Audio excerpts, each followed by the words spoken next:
Internautes, téléspectateurs, téléspectatrices, merci de votre fidélité à cette émission. Nous sommes toujours très heureux de vous accueillir et de passer du bon temps ensemble. Aujourd'hui, nous sommes là pour parler ou de traiter d'un autre sujet et déjà nous vous souhaitons bonne participation. Bonsoir Franck. Bonsoir Mackinson et bonsoir à nos internautes. C'est toujours avec le même plaisir que nous apportons encore une fois aujourd'hui notre émission Souviens-toi. C'est le travail de mémoire qu'il ne faut pas oublier. Voilà, donc nous sommes en train de nous rappeler les bienfaits de Dieu, mais aussi et le résultat de nos mauvaises actions. Et une question est bien spécifique sur cela, effectivement, mais par exemple, ils ont eu cette connaissance, mais c'était la connaissance du mal. Donc, c'est à cause du péché. Et donc, et par rapport à cela, es-tu en train de nous dire, par exemple, que le péché ne produira jamais la connaissance du bien? Le bien ne peut pas résulter du péché. C'est impossible. Le bien ne peut pas provenir du péché. Ok? Ce que le péché produit toujours, c'est le mal, c'est la mort, c'est la misère. Par exemple, dès que le péché est entré, dès que Adam et Ève vont accepter d'obéir à la voix de Lucifer, et puis qu'est-ce qui va se passer? Premièrement, ils vont commencer à détruire l'environnement. Ok? Donc ils vont détruire un figuier pour pouvoir. Donc c'est là que tu voulais arriver. Exactement. Okay. Donc ils vont commencer à détruire un figuier, ok? À détruire l'environnement, pour essayer de cacher leur nudité. Leur nudité. Hein. Ok. Et ils voulaient devenir comme Dieu, atteindre un niveau supérieur. Et qu'est-ce que ça va donner comme conséquence? Ils vont tomber. Ils vont tomber plus bas qu'ils étaient. Et ils vont maintenant continuer à essayer de trouver ce qu'ils voulaient par leurs propres moyens en dehors de Dieu. Et ils vont aller de catastrophe en catastrophe. De catastrophe en catastrophe. Bon, nous n'avons pas pris le temps de lire tous les textes. Oui. Ok? Mais le verset 8 nous dit, dès qu'ils entendent la voix de Dieu à partir de ce moment-là, eh bien, ils se sont cachés. Et comment comprenez-vous cela? Cela signifie le fait pour l'homme de s'enfuir et loin de la face de Dieu. Loin de la face de Dieu. Loin de la face de Dieu. C'est-à-dire, le péché, ce qu'il fait, c'est rompre les relations entre Dieu et l'homme. Disons des préférences entre l'homme. Entre l'homme et Dieu. Hein. Parce que cette initiative de rompre, c'est pas Dieu qui l'a prise, c'est l'homme. Et comment expliques-tu cette rupture? Eh bien, qu'est-ce qui va se passer? C'est que le péché ne peut pas tenir devant la présence de Dieu. Le péché est odieux aux yeux de Dieu, mais le péché également ne supporte pas la présence de Dieu. Donc, dès que l'homme et son épouse entendent la voix de Dieu, ce qu'ils font, c'est aller se cacher. Et regardez bien le reste de l'histoire. Si Dieu lui-même n'avait pas pris l'initiative de rétablir la relation avec le genre humain, le genre humain était perdu pour l'éternité. Parce qu'ils sont allés se cacher. C'est Dieu qui les a appelés pour leur demander où ils sont. Mais il commençait, par exemple, par trouver des moyens, par trouver des solutions pour gérer le problème du mal. Oui, mais leur solution était-elle réellement une solution ou je dirais une autre manifestation du même problème? Ils n'ont pas trouvé de solution. Ils ont tenté des solutions, mais ils n'ont pas trouvé de solution. Par exemple, les feuilles de figuier ne peuvent pas tenir longtemps. S'il fallait les laisser chercher leur solution, qu'est-ce qui serait arrivé? Eh bien, ils auraient détruit tout le jardin à la recherche de feuilles capables de découvrir leur nudité. Parce que c'est pas au moment où ils se sont rendus compte qu'ils étaient nus qu'ils s'étaient nus. Et quel est le sens spirituel de cet acte? Ils étaient nus bien avant. Quel est le sens spirituel? C'est-à-dire le péché nous rend vulnérables. Le péché nous met à nu. Le péché nous rend laids à nos propres yeux. Et voilà pourquoi lorsqu'on est loin de Dieu, ce qui arrive, c'est que on essaie de remplir le vide qui est créé en nous par toutes sortes de choses. C'est pourquoi, par exemple, beaucoup de gens ont des idoles dans la vie. C'est comme pour parler d'une autorédemption. C'est une recherche d'autorédemption, mais qui est impossible. Parce que l'autorédemption, ça n'existe pas. C'est ce que l'homme a toujours cherché dans toute l'histoire de l'humanité, mais ça n'existe pas, l'autorédemption. Il n'y a que Dieu qui soit capable de donner la rédemption. Donc, d'un point de vue spirituel, ce qu'il faut comprendre, c'est que le péché a séparé l'homme de Dieu. Et Dieu va faire un jugement à ce moment-là. Oui, et nous allons constater ça. Donc, et quand l'homme a essayé de fuir Dieu, c'est-à-dire cette rupture, et nous dirions c'est comme si l'homme s'est coupé de la source de la vie éternelle. Est-ce que tu le vois aussi dans exactement. ce sens? C'est dans ce sens qu'il faut le lire. L'homme s'est coupé de toute source de vie, de la source de la vie. Il n'y a qu'une source de vie. Dans tout l'univers, il n'y a qu'une source de vie. Il n'y en a pas deux. C'est Dieu qui est la source de vie. Toute séparation de Dieu entraîne la mort. Et surtout la vie éternelle. Non, mais il n'y a pas de vie. Okay? Il y a une vie ici, mais qui en réalité est un entraînement pour la vie. Ok. Pour la vraie vie. Pour la vraie vie. Qui est la vie éternelle. Donc, ce qui s'est passé, c'est que, en se séparant de Dieu, l'homme s'est coupé de la vie. Okay. Maintenant, il a commencé à chercher la vie pour lui-même. Et ce qui va se passer, c'est que Dieu lui-même va faire un jugement parce que Dieu, c'est comme ça qu'il possède. Ouais. Dieu, c'est quelqu'un qui sait tout, mais qui ne se base pas sur son savoir, sur son omnisavoir, son omniscience, pour prendre ses décisions. Avant de prendre des décisions, il donne à celui qui est concerné la possibilité de dire ce qu'il a à dire. Voilà pourquoi Dieu demande à Adam, pourquoi tu te caches? Qui t'a dit que tu es nu? As-tu mangé de l'arbre au sujet duquel je t'avais dit de ne pas manger? Tout ça, ce n'est que son rhétorique. Dieu sait qu'il doit la manger. C'est comme la DCPJ ou le juge d'instruction qui est en train de mener son enquête. Voilà. Il pose la question. Voilà. Mais maintenant, il faut prêter attention aux réponses. Sur les inculpés, hein. Dieu pose la question. Mais il faut prêter attention aux réponses. Voilà. Par exemple, lorsqu'il demande à Adam, as-tu mangé du fruit? Adam n'a pas dit oui. Avant de répondre, par exemple, ok. Mais je vois dans cette scène de jugement, il y a beaucoup d'accusations. Mais c'est ce que j'allais te faire constater. Il y a tellement d'accusations que même le juge est accusé. Comment tu expliques là, le juge même le juge est accusé. Le juge, c'est Dieu. Le juge, c'est Dieu. Donc, Dieu est accusé aussi dans ce jugement. Écoutez ce qui va se passer. Okay, lorsque Dieu pose la question, et au verset 12, l'homme répondit à Dieu, la femme que tu as mise auprès de moi m'a donné de l'arbre et j'en ai mangé. Qu'est-ce qu'il a de dire?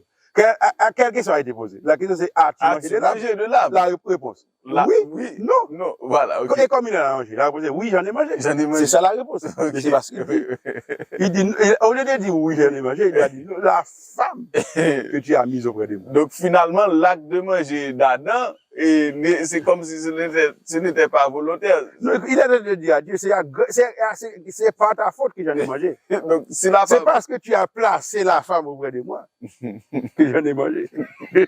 C'est-à-dire, c'est là cette femme qui a idée l'arbre, qui m'en a apporté, et j'en ai mangé.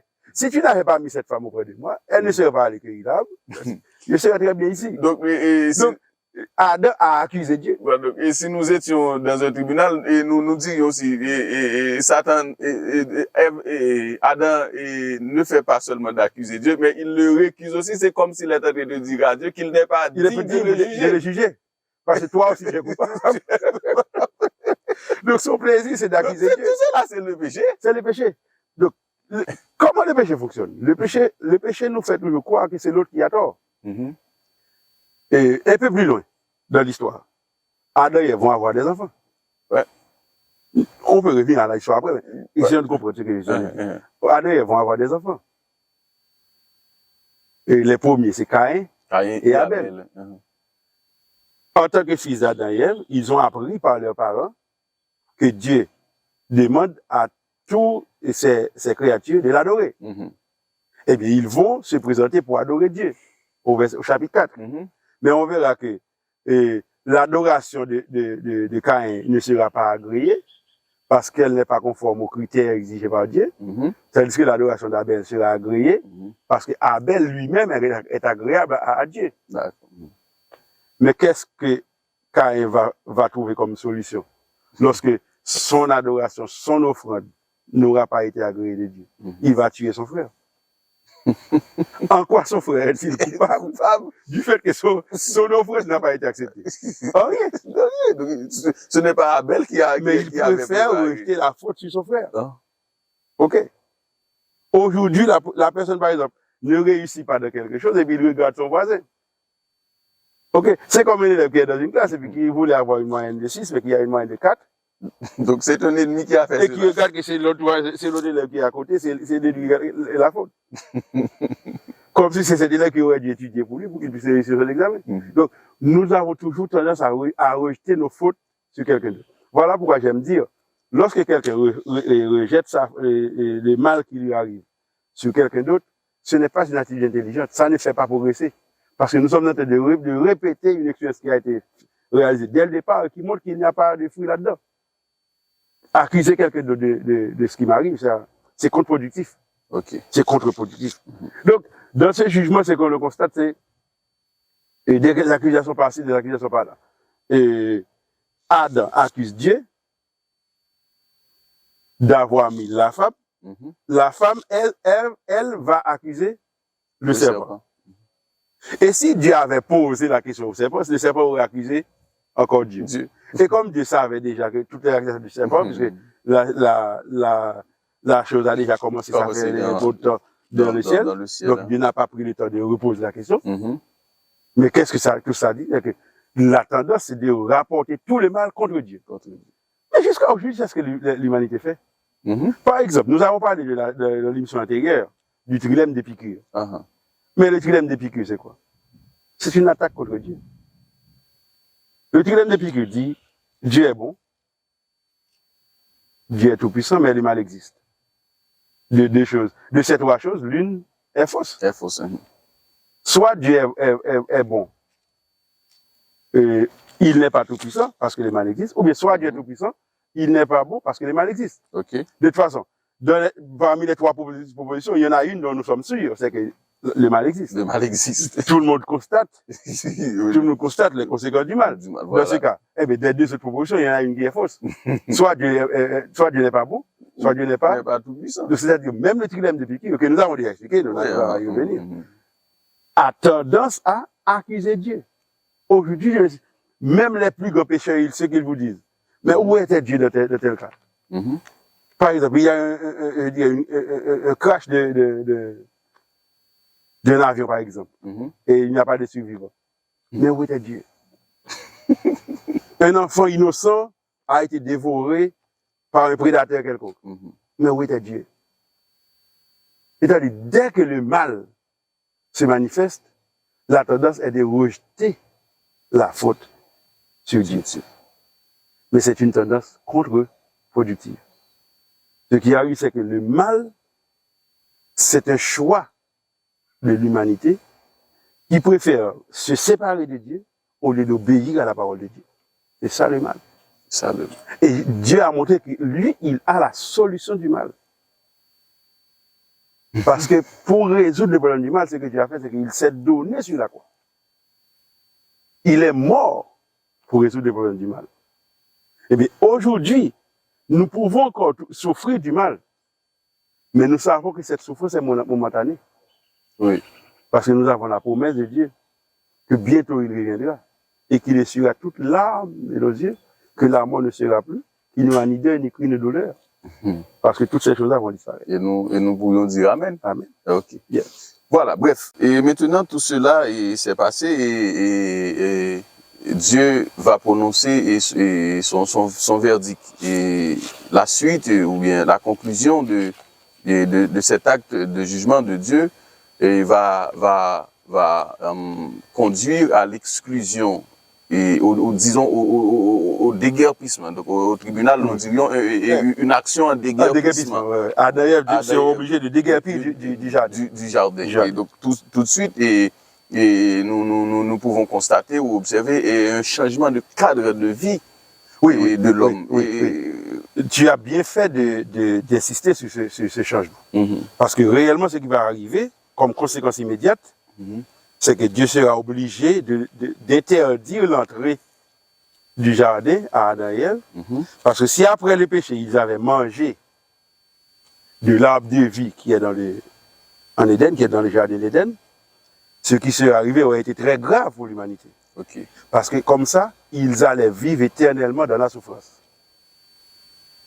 Parce que c'est un arbre de vie. S'ils en mangent, ils vont rester en vie.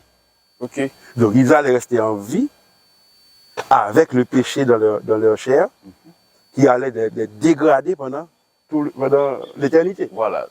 Donc ils allaient pouvoir vivre éternellement dans la souffrance. C'est-à-dire, l'acte de manger de l'arbre et de vie et de l'homme ne l'aurait pas pu, ne l'aurait pu épargner des conséquences. Des conséquences. Non. S'il avait mangé de l'arbre de vie après le péché, il serait resté en vie, continuer à vivre, mais tout en payant les conséquences du mal. Donc ça allait être une catastrophe. Donc c'est par amour. C'est par amour pour l'homme que Dieu a empêché à l'homme d'accéder à l'arbre de vie. Donc Dieu a placé des anges pour empêcher l'accès à l'arbre de vie. Parce que Dieu avait une meilleure solution.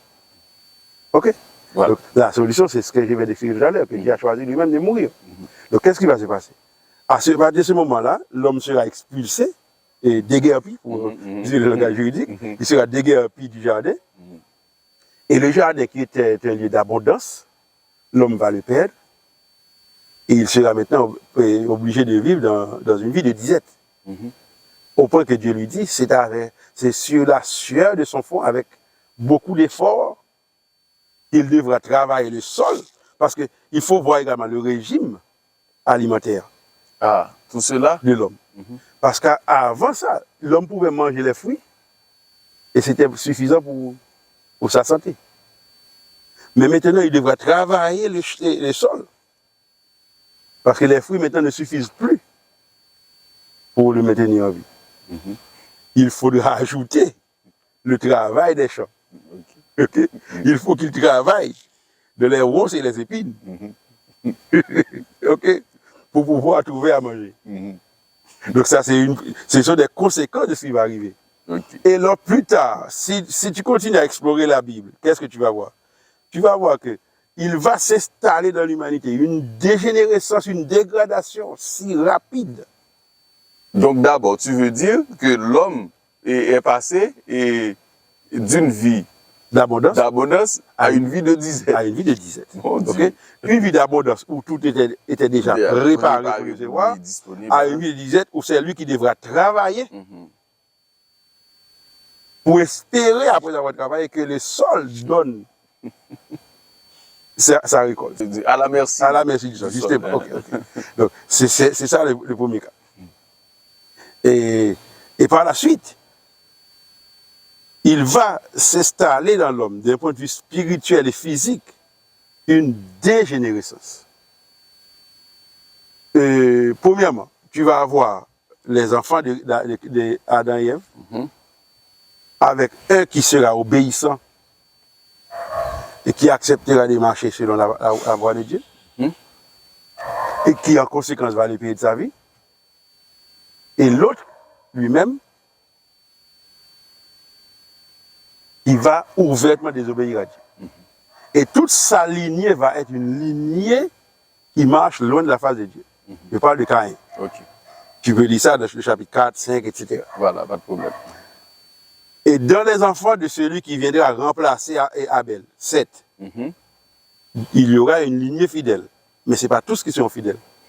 C'est-à-dire, dès le départ, ceux qui choisiront le bien seront en minorité. Au point que le mal arrive à un moment où il se multiplie tellement sur la terre qu'il devient généralisé. que pour le bien de l'humanité, Dieu sera obligé d'intervenir pour donner à l'humanité une nouvelle chance. Tu es en train de dire que l'homme s'est totalement corrompu. L'homme s'est totalement corrompu. C'est le bon mot que tu as utilisé. L'homme s'est totalement corrompu. Au point que devant cette corruption du genre humain, dans son amour, de sa miséricorde, Dieu a choisi de donner à la terre une nouvelle chance, un recommencement. Nous avons pour habitude d'appeler ce recommencement le déluge. Le déluge. Ah, le déluge. Tu es évidemment, jusque-là. Évidemment, j'espère que l'on pourra réaliser une émission sur le déluge, où nous pourrons voir ce que, ce que la science a à nous dire sur le déluge, pour comparer tout ça avec ce que la Bible nous dit. Mais nous pouvons déjà comprendre que le déluge viendra si tu étudies la généalogie des personnages, tu verras que à la naissance de Noé, le personnage central du déluge, et Adam qui est le premier patriarche, eh bien Adam est mort, d'après le calcul que j'ai fait une fois, une dizaine d'années avant la naissance de Noé. Donc Adam n'a pas connu Noé, mais le père d'Adam a connu. Alors, excusez-moi, Noé n'a pas connu Adam, mais son père avait eu la possibilité de voir Adam, de parler à Adam, le père de Noé. Eh bien, environ 1500 ans après cette histoire qui s'est déroulée en Éden, Dieu se trouvera dans l'obligation de détruire la terre. C'est-à-dire le péché se sera tellement propagé et généralisé que pour espérer une rédemption pour la terre, Dieu sera obligé de la détruire. Donc tout cela, ce sont des conséquences du mal. Nous sommes en train de constater certaines conséquences du mal. Et c'est le déluge en est, je dirais, une des conséquences les plus connues. Et qu'est-ce qu'il y a à apprendre? Qu'est-ce qu'il y a à apprendre de cet événement, ou bien du déluge? Bon, le déluge a beaucoup d'enseignements pour nous. Le déluge a surtout, je dirais, un message à nous enseigner. Ce message, c'est que tout n'est pas perdu. Parce que malgré un déluge qui détruit la terre. Oui, mais avant cela, j'aimerais que tu nous dises les conséquences. Les conséquences. Bon, il y a beaucoup de conséquences. Il y a beaucoup de conséquences. L'une des premières conséquences, je crois que nous avons attiré l'attention sur ça dans l'une de nos émissions antérieures, c'est que lorsque Dieu a créé la terre, il a séparé les eaux en dessous avec les eaux qui sont en dessus. Ensuite, il a regroupé toutes les eaux qu'il y avait sur la terre en un seul lieu pour faire apparaître la portion sèche, la terre ferme. Oui, voilà. C'est pour cela que nous avons dit au départ que le récit biblique, parmi tous les récits que nous avons sur les origines du monde, le récit biblique, c'est le seul qui nous dit qu'au départ, il y avait sur la terre un seul continent. Ce que la science a déjà démontré, les scientifiques ont déjà démontré. Au point qu'il y a un nom pour ce continent, qui est la Pangée. Voilà. Eh bien, à partir du déluge, tu n'auras plus un continent. Tu vas avoir plusieurs continents. Les continents que nous connaissons aujourd'hui sont le morcellement de la terre, c'est une conséquence du déluge. Pourquoi? Parce que le texte nous dit que ce sont les eaux qui étaient en dessous. Ce sont les sources de cet abîme qui se sont ouvertes. Et l'eau a jailli de ces ouvertures. Et c'est cette eau qui a jailli qui est retombée sur la terre. Et c'est cette eau qui a causé le déluge. Donc, pour produire le déluge, Dieu a séparé la terre en faisant des ouvertures dans l'abîme. Ok? Donc, je dirais, la séparation de la terre aujourd'hui en 5 continents, c'est l'une des conséquences les plus visibles du déluge.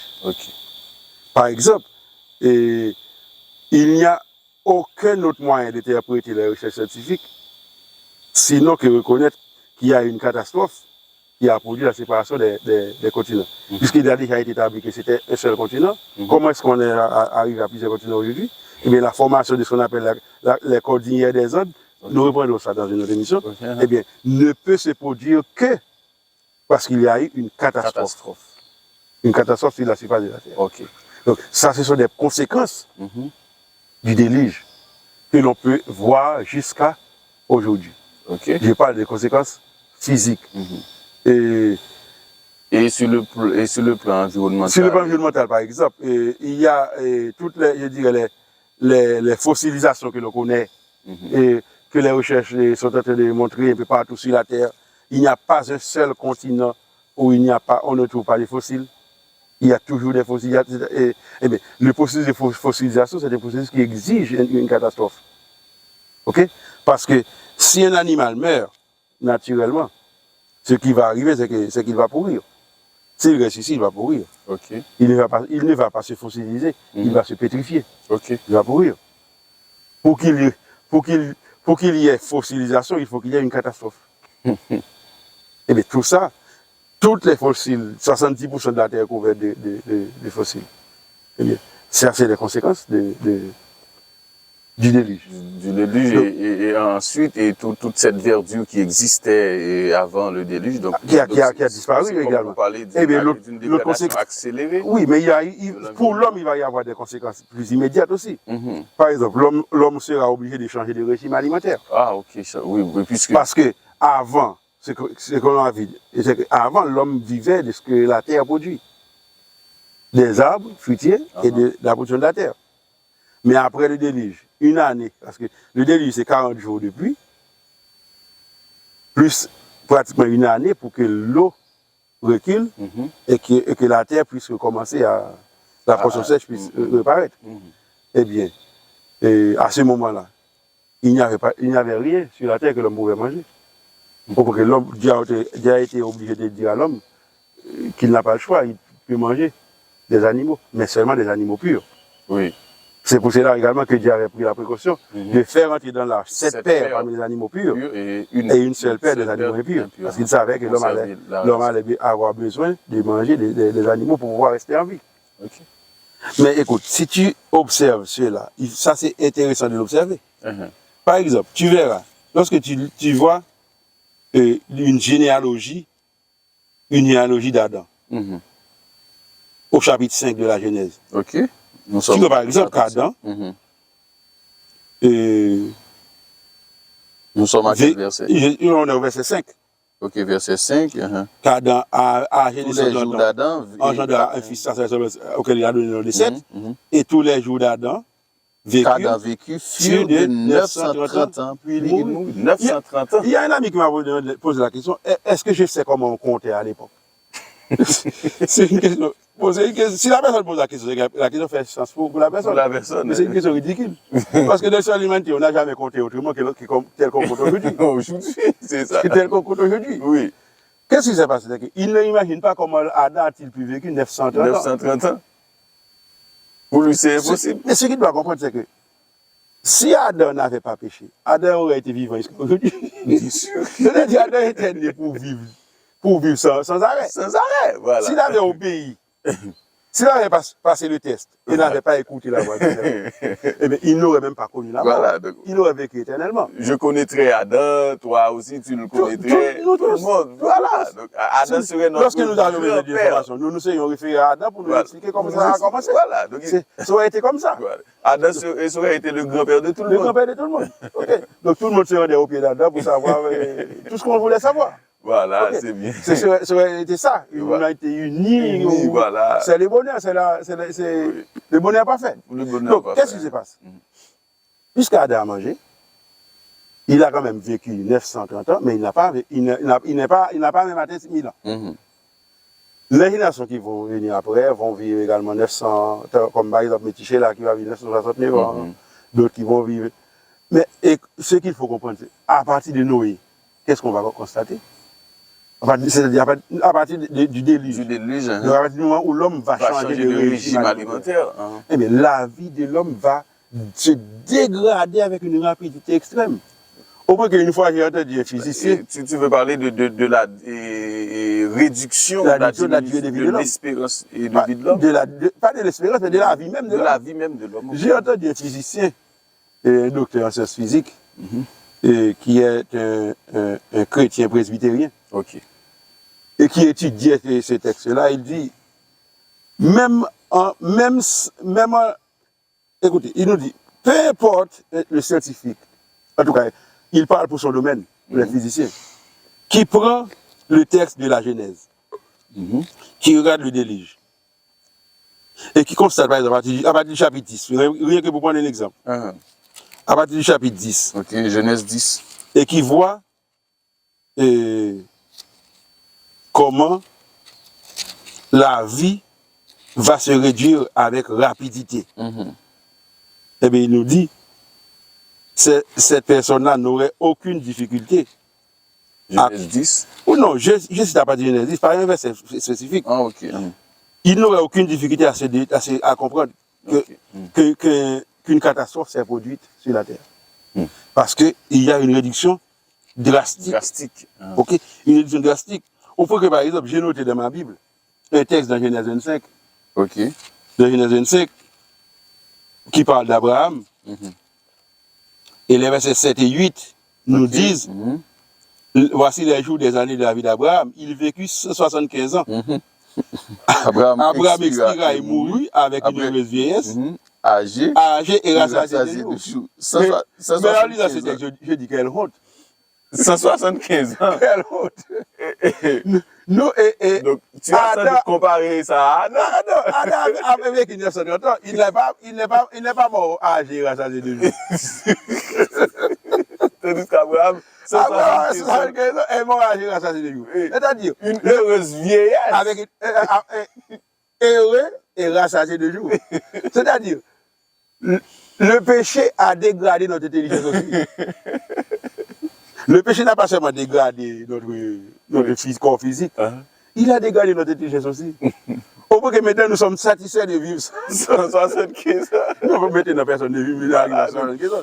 Parce que derrière Abraham aujourd'hui, la situation s'est encore plus dégradée. Par exemple, mon père a 72 et j'espère bien vivre son âge. Par exemple, j'ai vu l'interview de médecins adventistes qui habitent dans la zone de Loma Linda, qui a 98 ans et qui exerce encore comme médecin, et surtout qu'il est chirurgien. Mon Dieu. Mais il dit dans l'entrevue, il ne laisse pas les patients connaître son âge.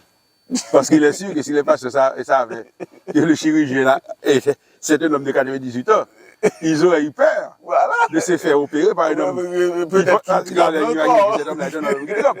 il ne trompe pas. Parce qu'il a un cadre de vie il mène une vie végétarienne.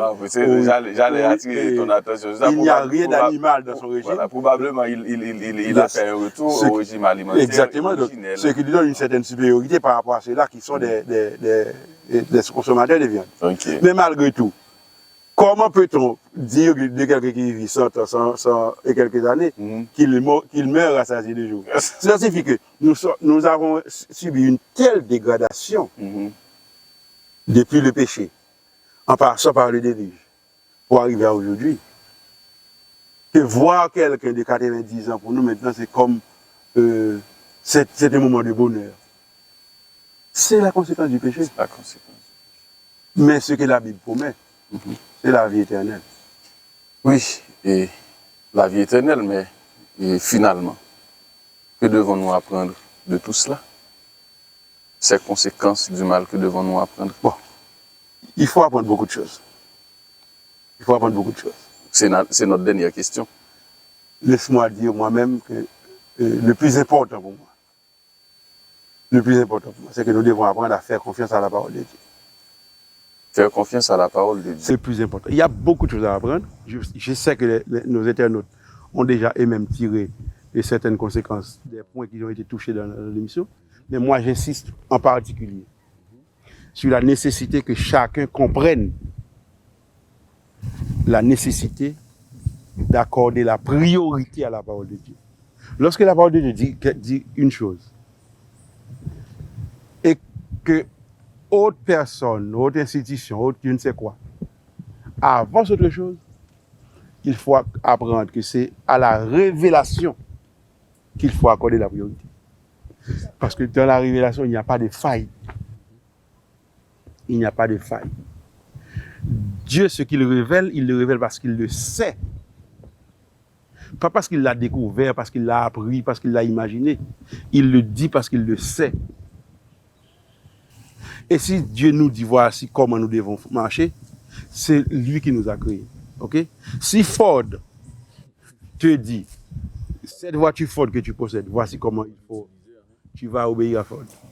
Parce que tu sais que c'est lui qui a fabriqué la voiture. Donc, si tu fais autrement, la voiture va tomber en panne. Elle va fonctionner pendant un temps. Voilà. Elle va fonctionner pendant un temps. Mais finalement, elle va se dégrader plus rapidement que le temps qui était prévu.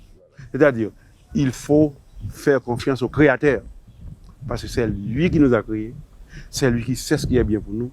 C'est à lui que nous devons faire confiance. Ce qu'il nous dit, c'est la vérité. Donc nous devons cesser de faire confiance à nos yeux, faire confiance à nos sens, à notre intuition. Nous devons apprendre à faire confiance à la parole de Dieu et cesser de douter de la parole de Dieu. Si quelqu'un veut douter de la parole de Dieu, qu'il doute pour pouvoir avoir plus de force, pour pouvoir réaffirmer avec plus de force ce que Dieu a déjà dit, et non pour mettre de côté ce que Dieu a dit.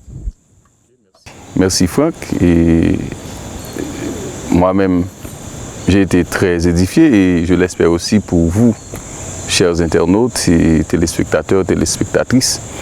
Et nous en avons beaucoup appris de ce sujet. Et nous sommes obligés de nous arrêter là pour aujourd'hui et nous donnons rendez-vous à la plus prochaine émission. Et n'oublie pas, souviens-toi.